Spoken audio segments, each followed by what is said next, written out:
Good morning. I'll be doing today.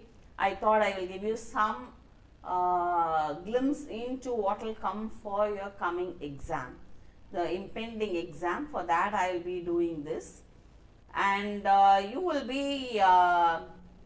We will be doing this as a opener, so that in one particular chapter, what are the important things to be covered.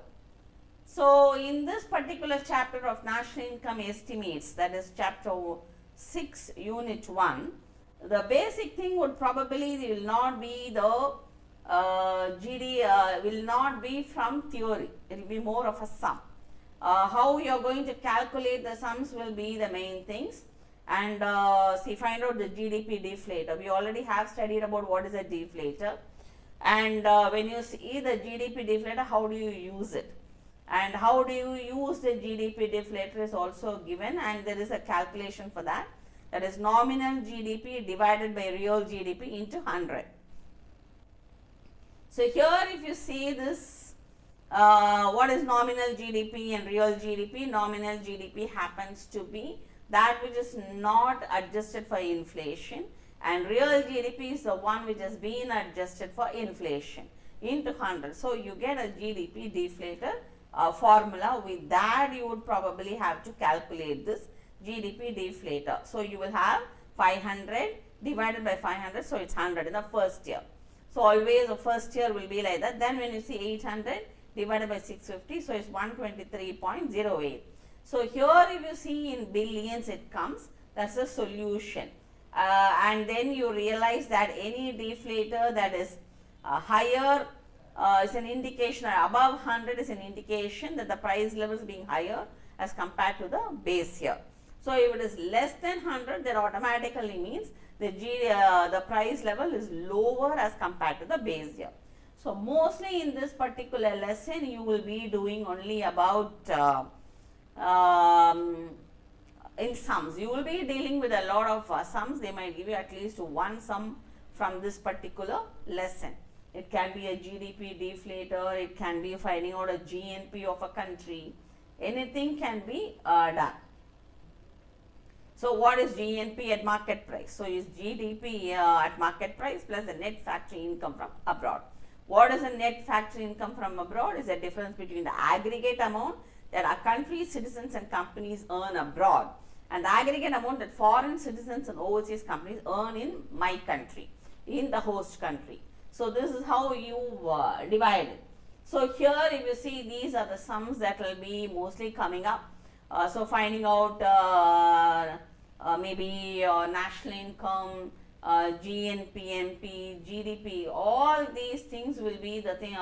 Sums only will be a predominant factor in this particular lesson. And if you see what is the factor price, what is the factor cost, basic price and market price. So if you see the basic price, it will be the factor cost, how much it takes for me to produce a product, plus the production taxes minus the production subsidy that has been given by the government for you being a producer itself. So production taxes are in our country, probably that will be your GST. So here factor cost plus production tax minus the production subsidies will be the basic price. So here you are going to do this also, a sum might be coming in this particular with this particular formula. And net domestic product at factor cost also they might ask you, which is basically NDP MP at market price minus the net indirect taxes is equal to compensation of employees, that's operating surplus, rent, interest plus profit, which goes to the three factors like your men, money, materials, right? So with that your rent, interest and profit will come. The profit goes to the entrepreneur for doing the business.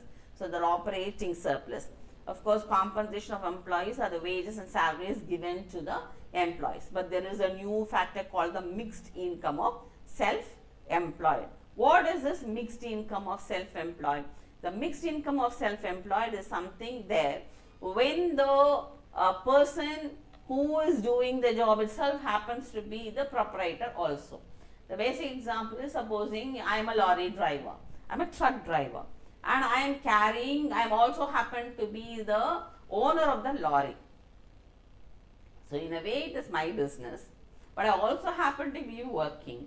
So there is no differentiation between my salary and the profit. So it's a mixed income of a self-employed person. So I am the master, I am also happens to be the servant here.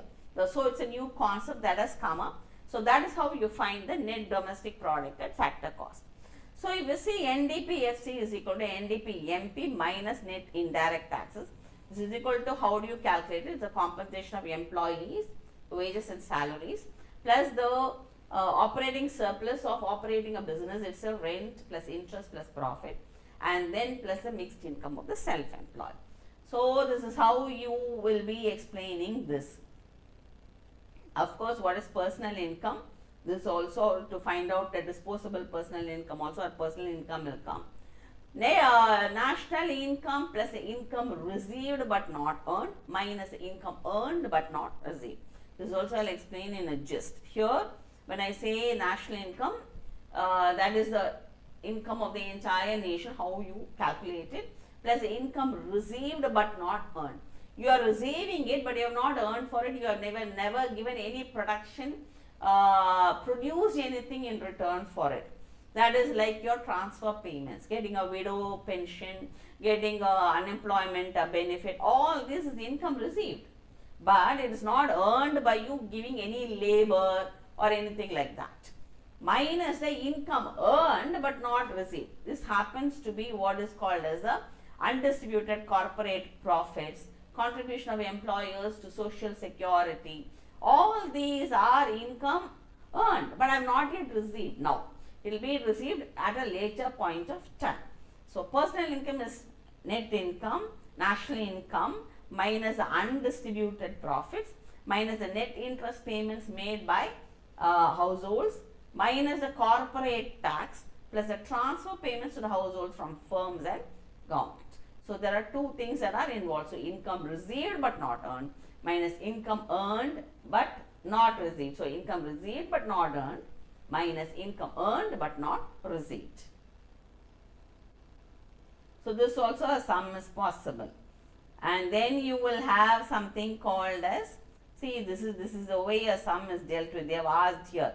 If you see this particular sum, they have asked this. Calculate the aggregate value of depreciation when the GDP at market price of a country in a particular year is rupees 1,100 crores.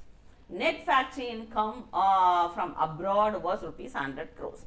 The value of indirect taxes minus subsidies was rupees 150 crores. And national income was rupees 850 crores.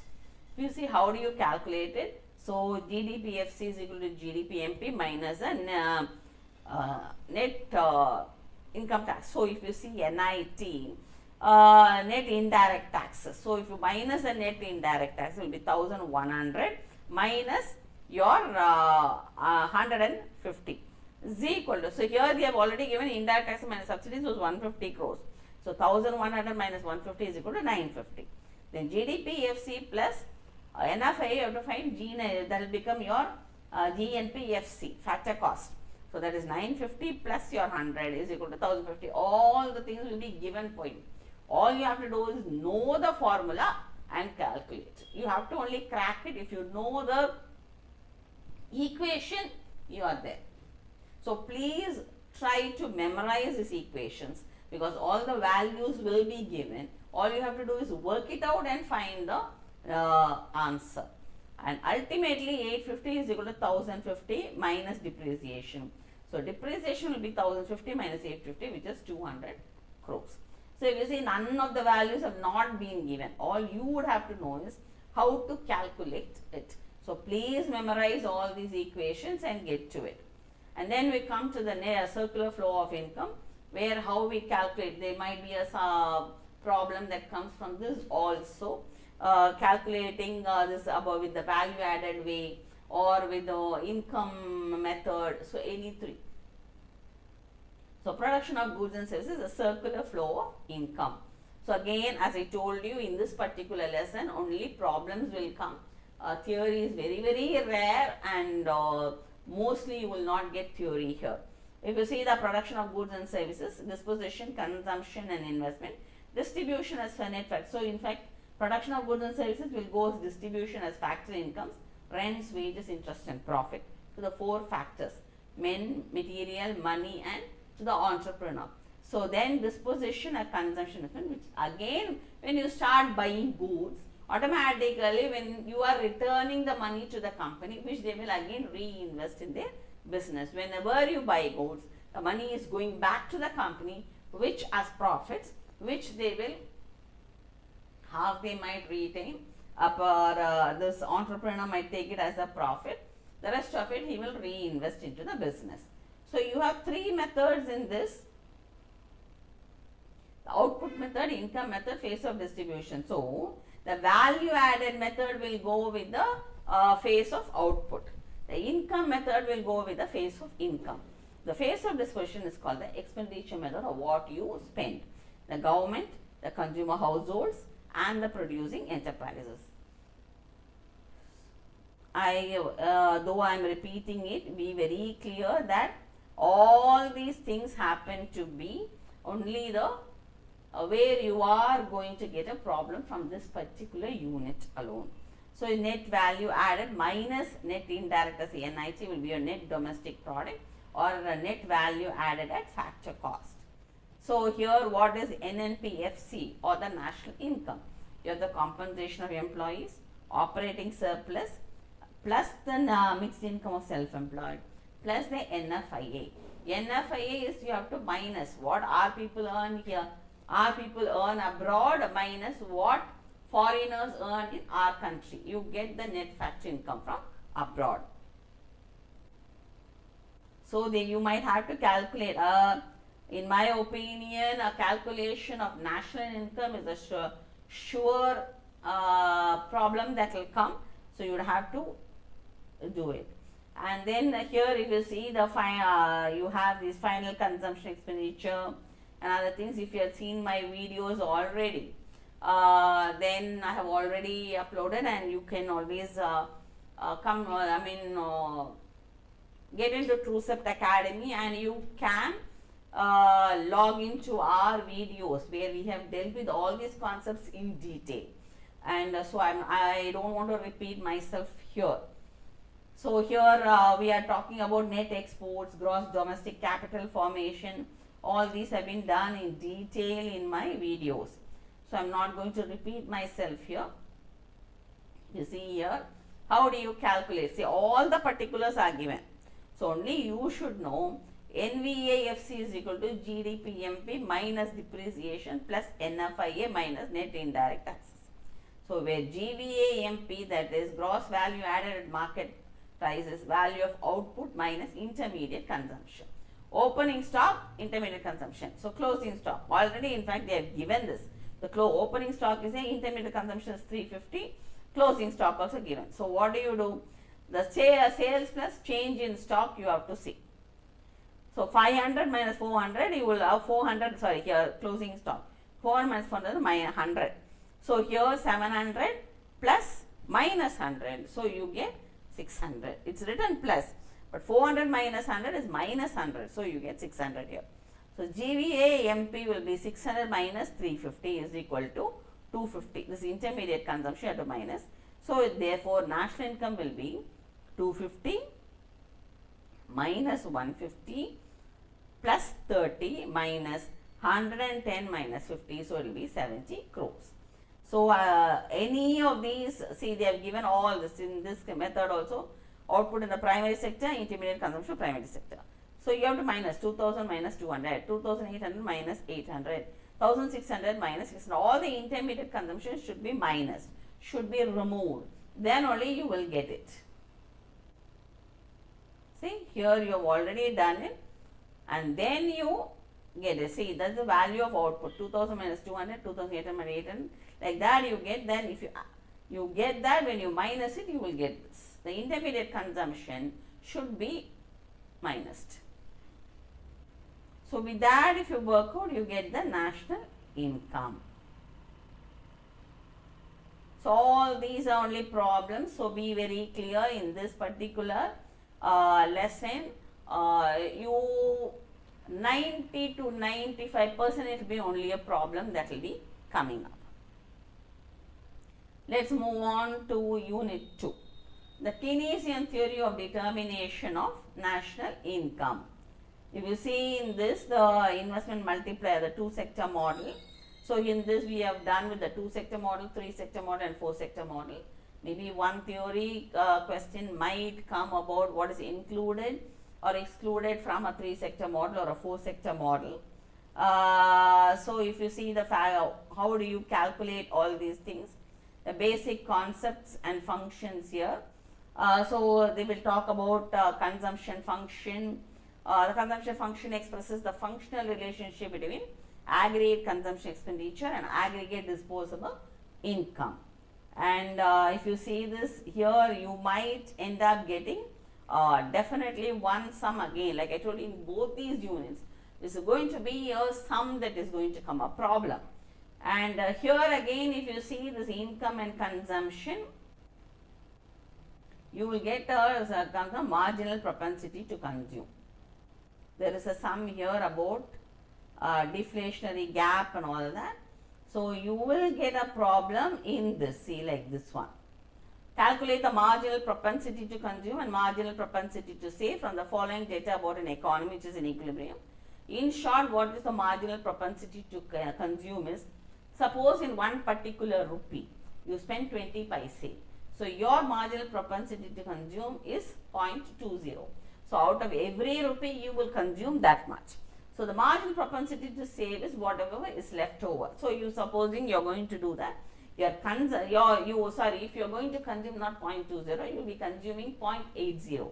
So your marginal propensity to consume is 80% of your income you will spend, which means a leftover happens to be your saving. So here it will be saving you in the future. So the marginal propensity to consume can be 0.75, it can be 0.80. Whatever it is, you will be spending out of every value.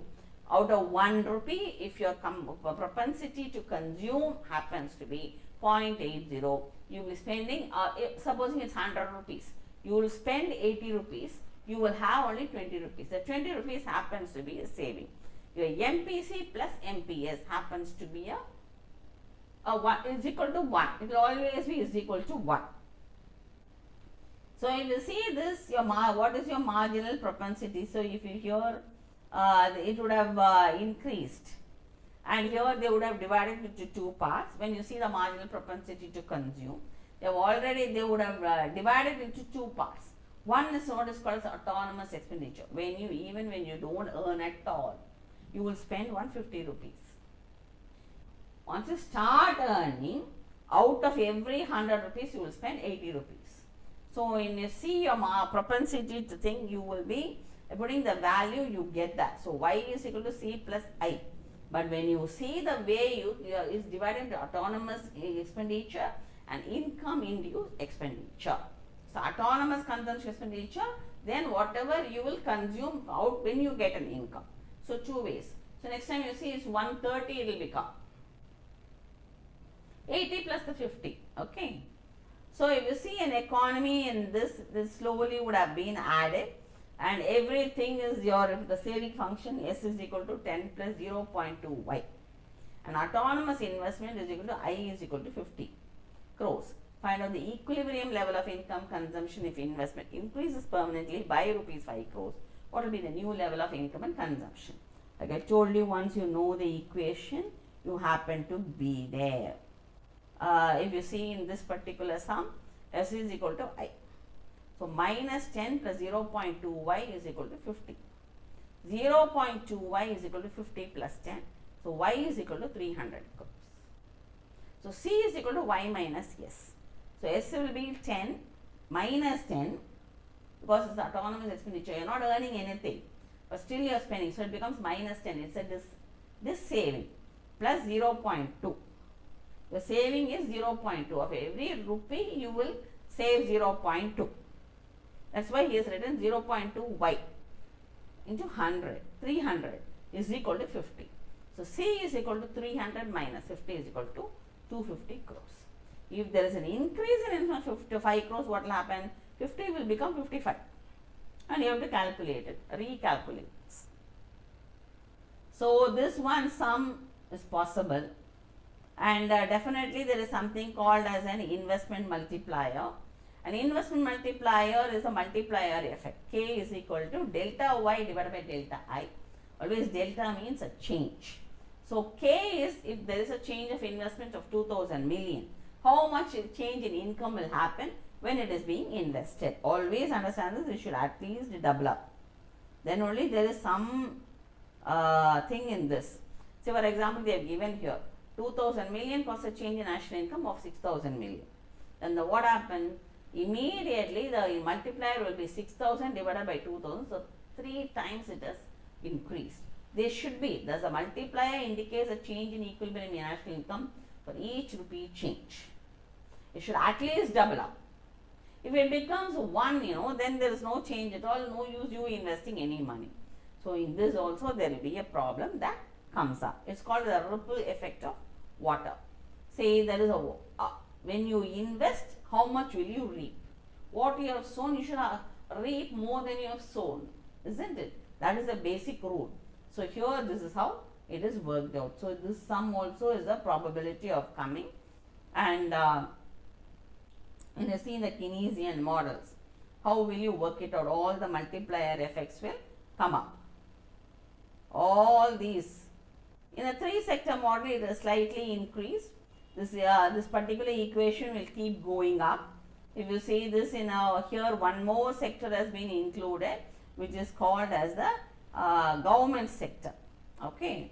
When you see the government sector, here this whole thing will come up. Now you would have to calculate according to the government sector, which is taking part in the financial market, the factor market, how it collects taxes, then it gives transfer payments to the households. It collects households also, it collects taxes. So all these things will happen. Now your sum will include all this. Now slightly it will be increased. If you see in a 3-sector model, the equation will be slightly different. In a government thing, income determination will be slightly, it will be C plus I plus G will come. So when you see C plus I plus G, so here if you see this equation, how are you looking at C? See, in this particular sum, so the following data, C is represented as autonomous income expenditure 10 to 0.75 YD. I will be 50. G is equal to tax. So it says 20, where C is consumption, I is investment, YD is disposable income, G is the government expenditure and T is the tax. But here the government expenditure and tax are equal. Okay, I'm not talking about a budget surplus or a budget deficit, etc. G is equal to T. Now you would have to calculate the multiplier effect. K is equal to delta Y divided by delta I. One sum probability is there of that also turning up. See, slowly this particular equation will increase to include how you represent the C plus I plus G. The C plus I plus G, how do you represent? Now next there will be the import thing also. So it will include even X minus M. That is exports minus imports. That also is possible. See, this is the thing where it is. Now you are going to divide it into whether it is autonomous import, which we have no other go but to import like oil, or imports that are being induced by your income level like a foreign car. That is why you have this kind of an equation. Y is equal to A plus B into Y minus T plus I plus G plus X minus M, that is autonomous imports with a marginal propensity to import this thing, where there are certain things we do have to import, we need it like oil, but there are things that are changed by your income, the small m into y, that is happens to be like when I have more income, I will go for a lovely foreign car. So it will keep increasing. So this also sum is probability. The probabilities of a 4-sector model will include this. How you represent the C, how you represent the G, how you represent the X, and all these things, the values will be given. So only you should know to do. So mostly you will get problems in this particular chapter. Thank you for listening to this video. I'll catch up with the second, that is chapter 7, unit 1 and 2 later.